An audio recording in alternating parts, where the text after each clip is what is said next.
దేశవ్యాప్తంగా ఈ ఉగ్రవాద చర్యలతో అట్టుడుకుతున్న గడిచిన 3 రోజులుగా అట్టుడుకుతున్న నేపథ్యం ఢిల్లీలో ఎర్రకోట దగ్గర మొన్నటి కారు బాంబు బ్లాస్ట్ 12 మంది చనిపోవడం, ఇంకా అక్కడక్కడ టెర్రర్ మాడ్యూల్స్ని పట్టుకోవడం, దాదాపు 9 మంది ఉగ్రవాదులను అరెస్ట్ చేయడం, హైదరాబాద్లో కూడా ఒక ఉగ్రవాదిని అరెస్ట్ చేసిన పరిస్థితి. ఇట్లాంటి ఈ నేపథ్యంలోనే కాచిగూడలో ఒక ఘటన జరిగినట్టుగా ఇందాక బ్రేకింగ్ న్యూస్ వచ్చింది. ఒక ఆగంతకుడు గుర్తులేని వ్యక్తి కారుని కాచిగూడ రైల్వే పట్టాల మీద కారును వదిలేసి వెళ్ళిపోయాడు అనేది, అక్కడికి బాంబు స్క్వాడ్, డాగ్ స్క్వాడ్స్ తనిఖీలు చేస్తున్నాయనేది మనకున్న బ్రేకింగ్ న్యూస్.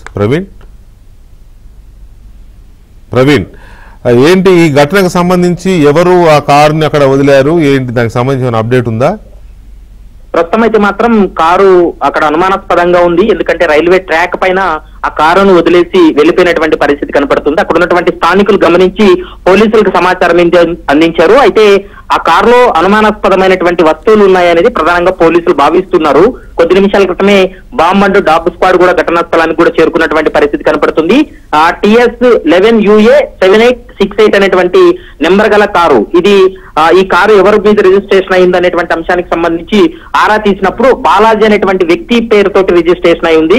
అతను కొద్ది నిమిషాల క్రితమే టచ్ లోకి వచ్చాడు పోలీసులకు అనేది మనకు సమాచారం అందుతుంది సార్. అయితే ఢిల్లీ ఘటన తర్వాత హైదరాబాద్ లో ఇప్పటికే హై అలర్ట్ ప్రకటించినటువంటి నేపథ్యంలో ఈ ఇన్సిడెంట్ కూడా ఇప్పుడు కొంత అనుమానాస్పదంగా ఉంది. కాబట్టి అక్కడ ఆ ప్రాంతంలో ఎక్కడైతే కారు రైల్వే ట్రాక్ పై ఉందో ఆ ప్రాంతం దగ్గరికి పబ్లిక్ ఎవరిని కూడా లోపలికి అనుమతి ఇవ్వట్లేదు. కేవలం అక్కడ పోలీసులు ఆ ప్రాంతాన్నంతా కూడా వాళ్ళ ఆధీనంలోకి తీసుకోవడం జరిగింది.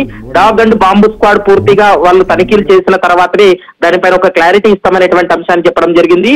అయితే 7:30 సమయంలో అటు 2-3 సార్లు అదే ప్రాంతంలో చక్కర్లు కొట్టిన తర్వాత కారును అక్కడ నిలిపివేసి వెళ్లిపోయాడనేది ప్రస్తుతం పోలీసులు అనుమానిస్తున్నారు. సీసీ కెమెరాలో కూడా ఒక ఫుటేజ్ ఉంది. ప్రస్తుతం మనం ABN ఆంధ్రజ్యోతి స్క్రీన్ పైన చూస్తున్నాము, కార్ విజువల్స్ కూడా చూస్తున్నాము.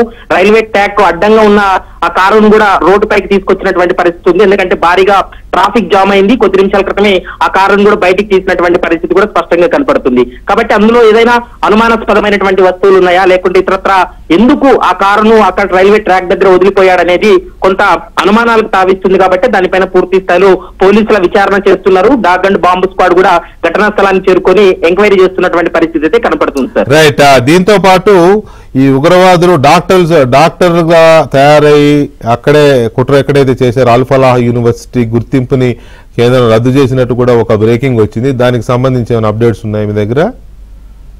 సార్ ప్రస్తుతం అయితే మాత్రం అదే అంటే వాళ్ళు న్యాక్ సంబంధించినటువంటి అక్రిడేషన్ ఉంది అనేటువంటి అంశాన్ని వాళ్ళు అందరూ పొందుపరిచారు. కానీ ఎలాంటి అక్రిడేషన్ లేనిటువంటి సంస్థ అయినప్పటికీ కూడా వాళ్ళు ఆ విధంగా దాన్ని సోషల్ మీడియాలో కావచ్చు, వెబ్సైట్ లో పెట్టుకోవడం జరిగింది. దీంతో వాళ్ళు నోటీసులు జారీ చేసి దానిపైన రిప్లై ఇవ్వమన్నారు. ఒకవేళ ఆ రిప్లై వీళ్ళు ఎందుకు వీరికి ఈ న్యాక్ గుర్తింపబడినటువంటి యూనివర్సిటీ కానీ కాలేజ్ అని ఎందుకు పెట్టుకున్నారనేటువంటి అంశానికి సంబంధించి ఒక క్లారిటీ ఇచ్చిన తర్వాత తదుపరి చర్యలు తీసుకునేటువంటి అవకాశం అయితే స్పష్టంగా కనపడుతుంది సార్. ఎందుకంటే అక్కడ ఉగ్ర కార్యకలాపాలకు కొంత సమాచారం కూడా అక్కడి నుంచినే వచ్చింది. కాబట్టి ప్రస్తుతం అందులో ఉన్న వాళ్ళందరూ కూడా అలాగా ఉన్నారని భావిస్తలేరు. కానీ బట్ అక్కడ కొంత వీళ్ళు మిస్యూజ్ చేశారు. అంటే అనుమతులకు సంబంధించి కావచ్చు, లేకుంటే ఈ న్యాక్ ఇచ్చేటువంటి అక్రిడేషన్ ఏదైతే ఉందో అది లేకున్నా ఉన్నట్లు వీళ్ళు అందులో పొందుపరిచారనేది ప్రధానంగా అభియోగం. కాబట్టి వాటికి సంబంధించి నోటీసులు జారీ చేశారు. నోటీసుల పైన రిప్లై ఇచ్చిన తర్వాత తదుపరి చర్యలు తీసుకునేటువంటి అవకాశం అయితే కనపడుతుంది sir. Right Praveen, thank you very much, thanks for the updates. అది 2 ఘటనలకు సంబంధించి, ఒకటి హైదరాబాద్లో కాచిగూడ నింబోలి అడ్డా దగ్గర కారుని ట్రాక్ పైన ఒక ఆగంతకుడు వదిలేసి వెళ్ళడం, దాన్ని పోలీసులు ఇప్పుడే పక్కకు తీశారు. అది ఏంటి అనేది ఆరాధిస్తున్నారు. రెండవది ఈ టెర్రరిస్టులు ఎక్కడైతే వాళ్ళ కార్యకలాపాలను కేంద్ర బిందువుగా చేసుకుని ఈ వ్యవహారం అంతా నడిపారు అల్ఫలాహ్ యూనివర్సిటీ ఫరీదాబాద్లో, అది మెడికల్ కాలేజ్, మెడికల్ యూనివర్సిటీ, దాని గుర్తింపుని కేంద్ర ప్రభుత్వం రద్దు చేసింది. ఇంకా చాలా చర్యలు ఇంకా ముందు మనం